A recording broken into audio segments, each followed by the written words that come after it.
Next question. 1, 2. Guess I'm gay now. So, I'm back with another Heartstopper video, of course. Today I'm going to be reading out your supposedly unpopular Heartstopper opinions. I'm just going to put a little disclaimer here. I'm going to be blocking names out of these screenshots purely because I know that people have a tendency to go on Twitter and attack people who have said things that they disagree with.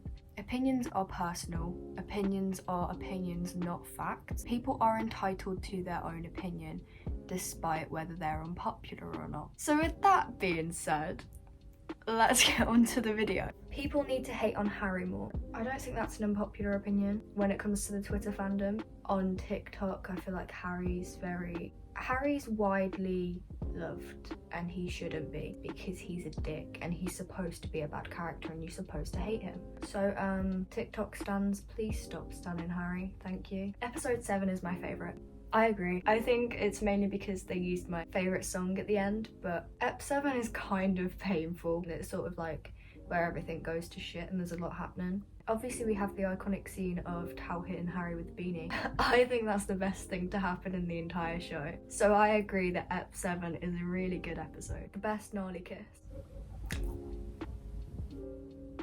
Why can't my neighbours shut up? Personally, I'd have to disagree, but it is a very good gnarly kiss. It is Joe's favourite scene, so that might count for something. Personally, my favourite gnarly kiss is the one on Charlie's birthday by the grabber thingy machines. I don't know what they're called. Ben Hope should die. I asked for unpopular opinions. I think loads of people don't hate on Ben because Bash is attractive. My friend, literally. I 100% agree. I think this is definitely the reason why so many people choose not to hate on Ben. Bash himself hates on his own character, as he should. So Ben definitely needs a lot more hate, and it's probably because people find Bash attractive. And it's the same thing with Harry. People find Cormac attractive and they don't hate on Harry as much as they should.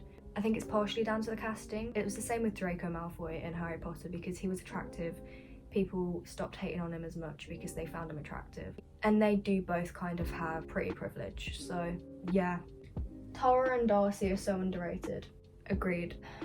How do I say this? I will purely blame Netflix for that, because Netflix didn't hype them up as they Netflix didn't hype them much. But apparently my brain won't let me hate on Netflix. Netflix didn't hype them up as much as they did with Gnarly. I think Netflix is genuinely just against lesbians for some reason. I don't know, they just give me that vibe. They keep cancelling shows where there's male lesbian couples and stuff like that. So I think it's partially down to Netflix's advertisement, and I really hope Tara and Darcy have more screen time and they do get the attention that they deserve. I tried to tweet about Tara and Darcy a lot and they just flop because it sounds brutal, but I don't think anybody cares, and they should, because Tara and Darcy are so important to so many people. If you are a Heartstopper fan, you should be a fan of all of the characters and not just Nick and Charlie, because I get that Nick and Charlie are the main focus, but there's a lot of other characters that have amazing representation that need more attention in order for those groups of people to get more representation. Why are we like, this is cringe? I'm gonna get attacked for this, but I agree. It's cute, I cannot lie, but it's also cringe, really cringe. We do not need Ben Hope in season 2. I just don't think it will have much benefit with the storyline considering how season 1 ended. I don't want Ben in season 2 because I don't want him to cause more shit for Charlie. I am going to say this as someone who has been in Charlie's position and been in that situation where I've had a Ben. It makes no logical sense for him to disappear. In the comics, I get he's not in the comics after that. He disappears. But in the TV show, they're making it as realistic as possible. And it just makes no real sense for Ben to do that, be so obsessed with Charlie, say that thing in the last episode, and just, I don't think he's gonna listen to Charlie. He won't leave him alone like Charlie asked him to, because Ben doesn't do what Charlie asks him to, clearly. So I just don't think it makes any logical sense for him to disappear, as much as I don't want him in the show. He is in the show, we know that, but it makes no sense for him to just disappear, unfortunately. Unless someone pushes him off the Eiffel Tower, which I volunteered to do that. I didn't hate Tao's hair, I thought it was funny, I don't know, I kind of liked it. Only issue, of course, is that it's not like the comic Tao's hair, and Will Gell's hair would be better, but I still liked it. See, I didn't hate Tao's hair either. I thought it really fit his personality, because he's quirky, he's strange, he's an outcast. You know, he's strange, he's weird. Tao is Tao. I feel like Tao's hair was very Tao. Of course it wasn't like Tao's hair in the comic, but in the comic Tao's short and Will's 6 foot. So there's a lot of differences with Tao, but I feel like the personality in general is the same, and I feel like the hair really fits the personality that they put into the TV Tao's character. Ship Ben with Harry, it's a no. I'd say no to it being serious. I do make jokes about Ben and Harry quite a lot, but seriously coming down to it, it makes no sense. They're both homophobic. Just because people love Bash doesn't mean Ben needs to be in future seasons. I agree that it is just because people love Bash that they want Ben to be in future seasons. I don't want Ben to be in future seasons. I just genuinely think it doesn't make any sense for him to disappear completely after everything that's happened. For him to have such an impact in season 1 and then for him to like not even appear once in season 2 wouldn't make any sense. Trans Nick or trans Charlie agenda is real, or allied last under the non-binary umbrella. This headcanon. I love the idea of Charlie or Nick being trans, or potentially both of them being trans. I love the idea. It's not canon obviously, but it's one of my favourite headcanons. Alid being under the non-binary umbrella? Yes. Nick Nelson is a Swiftie. Obviously. He definitely has a playlist full of Taylor Swift songs that remind him of Charlie. Tell me I'm wrong. Darcy and Tara are the best couple and deserve more screen time. And even if I love Nick and Charlie, I feel like we need the WLW representation, and I would have loved if they were the main characters. They're really underrated. I agree that we need a show centered around a lesbian couple. A sapphic version of Heartstopper needs to be made, but obviously that's what I said earlier about Netflix. Just they're biased between MLM and WLW. Netflix just needs to sort that shit out. But I agree that Tara and Darcy are a very good couple. Charlie Spring autistic? Yes, yes, yes. Coming from an autistic, Charlie Spring is autistic. He's canonically neurodivergent anyway. He's autistic. You can't tell me I'm wrong. Nick and Charlie are that cringe couple that make everyone feel sick. Love them for it though. Agreed. That sort of links into the why are we like this thing. It's cute but it's cringe. They'd be that couple when you're waiting for a ride at a theme park and they'd just be all cuddly in the line and you'd just be giving them glares because they can't keep their hands off each other. Nolly are that couple. Elle was so wrong for outing Charlie and Nick to Tao, and her first thought when she found out Tao didn't know was, but he's the only one who doesn't know, like no shit. But other than that, I love Elle. There was a massive argument in this comment section about this earlier, and I saw the notifications. I was like, oh god.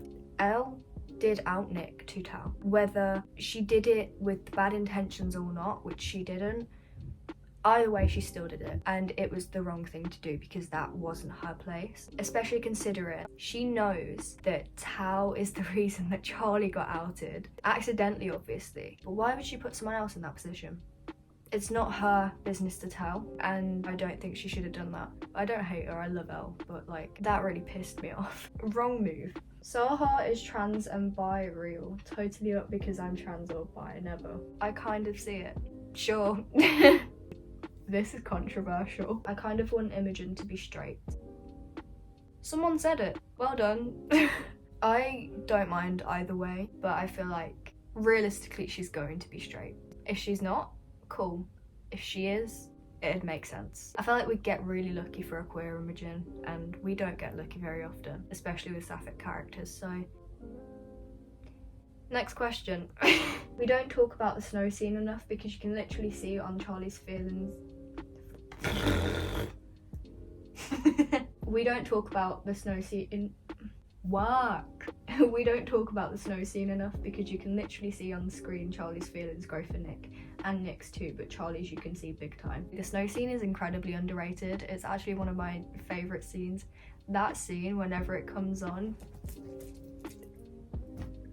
that happens. Tal had a right to want to protect Charlie from Nick until he got to know him, because he was just protecting him after everything he went through the year before, and he was just being a good friend. I half agree, I half don't, because I get that he wanted to protect Charlie from the bullies and stuff like that, and I completely understand it because there was nothing he could do. He felt helpless, and he does deeply care for Charlie, you can see that, and he had the right intentions. But he was a little bit too controlling. This is my opinion. I feel like Tal should have understood Charlie not telling him more. I feel like Charlie felt like he was in between Nick and Tal for a little while, and that was purely to do with Tal. But I understand Tal's intentions. Tori is underrated.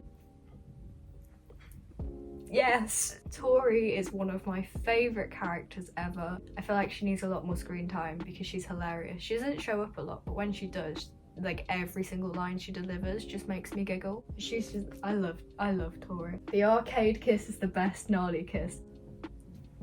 My best friend, everyone. Who is it? You're my best friend now. I don't like Kit's haircut. Too snob. Nick's in the comics looks cooler. I feel like it's kind of similar. Nick in the comics is cartoon drawn with a pencil, and it's very difficult to recreate a look in real life that's been drawn on paper. I feel like that's as close as they could get. I don't think he looks like a snob, but like, I agree that he could have a better haircut.